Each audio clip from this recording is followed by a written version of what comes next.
कि सटा पयाइल बानी सटब ना जरी कमर हिलाइब जबले जरी मर करी कि खट मिठी जवानी के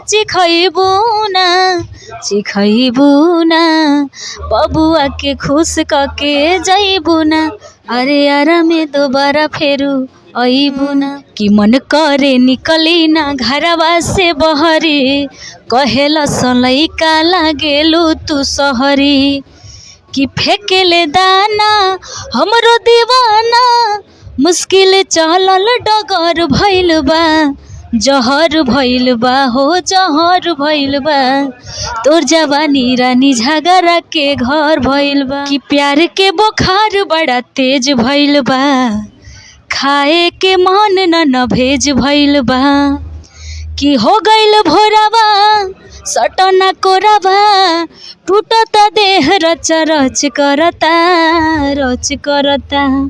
बॉडी से बॉडी जब टच करता पातर कमर लचा लच करता। प्रणाम, आप देख रहे हैं सब न्यूज़ और मैं नित्यानंद पांडे। कैमरे के पीछे अभिषेक कुमार गुलशन और हमारे साथ है पवन सिंह जी के साथ गाने वाली भोजपुरी की सबसे सुपर डुपर हिट गायिका और जिनका नाम पवन सिंह जी के साथ अक्सर जोड़ा जाता है गायकी में, बहुत ही फेमस आर्टिस्ट हैं ये। हमारे साथ है पुनीता प्रिया जी। तो कैसी हैं आप? मैं ठीक हूँ। सबसे पहले तो आपके चैनल के माध्यम से जितने भी लोग हमको देख रहे हैं सभी को प्रणाम, आपको भी प्रणाम है। पुनीता प्रिया जी, आपको पवन सिंह जी के साथ इतना बड़ा आरा गाना है, एक और झगड़ा गाना अभी फिलहाल में आया है, इतना ब्लॉकबस्टर गाना जा रहा है, कैसा फील करते हैं आप? मुझे बहुत अच्छा लग रहा है और जितने भी हमारे दर्शक देख रहे हैं उनका प्यार आशीर्वाद है, मुझ पे सपोर्ट है कि इतना आप लोग मुझे प्यार करते हैं, सपोर्ट करते हैं।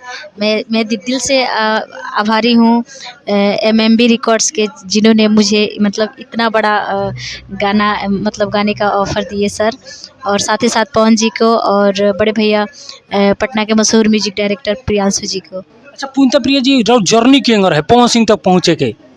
देखिए जर्नी तो मतलब हमार तो बचपने से ही हम पवन जी के फ़ैन हैं और उन्हीं के हम सुन के मतलब और कल्पना जी के सुन के मतलब वैसे तो हम सबके गाना सुने नहीं, सब जितना भी हमसे सीनियर चाहे मतलब जूनियर जी भी बाटे, हम सबके गाना सुने नहीं, लेकिन ना होला कि माने पसंदीदा कलाकार हाँ गावे के नाम मतलब पसंदीदा तो हमारा पसंदीदा कलाकार हैं थी पवन जी और कल्पना जी। वहाँ लोग के देख के सुन के हम कुछ गा लेनी। पवन सिंह का है, खेसारी लाल का है ना, सब केहू के साथ गावनी का है, खेसारी जी के साथ में भी आए रहे हमार आरा पिया छठ गीत जी, छठ गीत आए रहे आरा पिया थी। रितेश भाई के साथ में आए रहे हमार पंडाल में से हट के बहुत अच्छा गाना देवी गीत आए रहे थी। नीलकमल भैया के साथ ही आयल बटे, अंकुश राजा भैया के साथ में आयल बा थी और प्रमोद प्रेमी भैया के साथ में आयल बा। केकर बाकी बा अभी आलम भैया बानी, आलम भाई के साथ में भी बहुत सारा अजितानंद भैया, मतलब भोजपुरी के केहू भी ऐसा कलाकार नहीं कि जेकरा साथ में हम डुएट ना कैले। अभी एक पवन सिंह का फिल्म आया था धर्मा फिल्म, उसमें भी आपने एक गाना गाया है, वो कौन सा गाना था? और हाँ उसको गुनगुनाएंगे।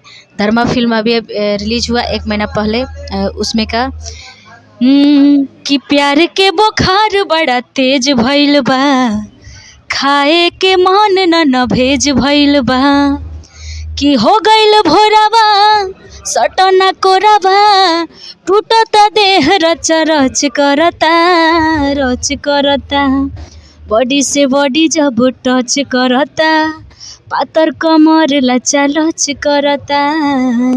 और अभी आज बा हमार MMB रिकॉर्ड्स पे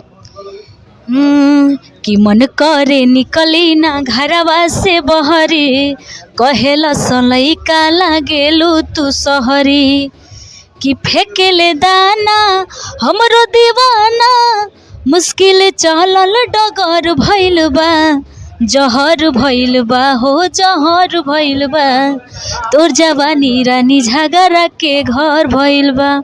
ये गाना बहुत बड़ा ब्लास्ट भोजपुरी में है ये, और आरा में दोबारा तो आप सब सुनले कैनी कि सटा पयाइल बानी सटब ना जरी कमर हिलाइब जबले जरी मर करी कि खट मीठी जवानी के चिखैबू ना बबुआ के खुश कके जैबू ना अरे यारा में दोबारा फेरू अइबू ना। और हमरा भी ऑफिशियल पर भी बहुत सारा सॉन्ग बाटे पुनीता प्रिया ऑफिशियल। आप सबसे विनती बा कि पुनीता प्रिया ऑफिशियल पर भी जाई, आप सब जरूर सुनी और कमेंट के माध्यम से हमके बताई कि कैसन लागल आप सबके गाना। अच्छा, अभी और पवन सिंह के साथ एक गाना आवेला बा कौन? हाँ, पवन जी के साथ में अभी बहुत सारा गाना आवे वाला बा। आप सबके प्यार आशीर्वाद होई त। और अच्छा, पुनीता प्रिया जी जाएगो करवा सवाल हम करे, जातिवाद अश्लील दोनों बहुत ज़्यादा भोजपुरी में चरण सीमा बा, ये पर और का विचार बा? देखिए हम जानते बानी, पहले तो हम आपके पता ना हुई, पहले हम न्यूज हाई माइक देखे नु तो हमके बहुत डर लगी और अभी भी डरानी, लेकिन ईश्वर के कृपा बा कि अब माइक के सामने हम थोड़ा कुछ बोल लेनी। अभी भी हमरा बोले के ना आवेला हिंदी, चाहे मतलब आप सब तो जे मतलब बानी जा, आप सब तो जानते बानी कि हमरा हिंदी उतना ना बोले के आवेला, तो अभी भी हम उतना बोल ना पाएनी मतलब माइक के सामने। तो हम जातिवाद में इस सब में हम ना रहनी। प्लीज़ आप ऐसे मत पूछिए। चलिए, बहुत बहुत धन्यवाद। हिट्स ऑफ न्यूज़ को जाते जाते हमारे दर्शकों को क्या कहेंगे आप? बस मैं यही कहना चाहूँगी कि आप सब भैया के चैनल को सब्सक्राइब कीजिए, लाइक कीजिए, और भैया के चैनल पे बहुत सारा न्यूज़, बहुत अच्छा न्यूज़ आता है, भैया दिखाते हैं आप लोगों को। और चैनल को सब्सक्राइब कीजिए, लाइक कीजिए, प्यार कीजिए। जय माता दी। चलिए, बहुत बहुत धन्यवाद। देखते रहिए हिट्स ऑफ न्यूज़।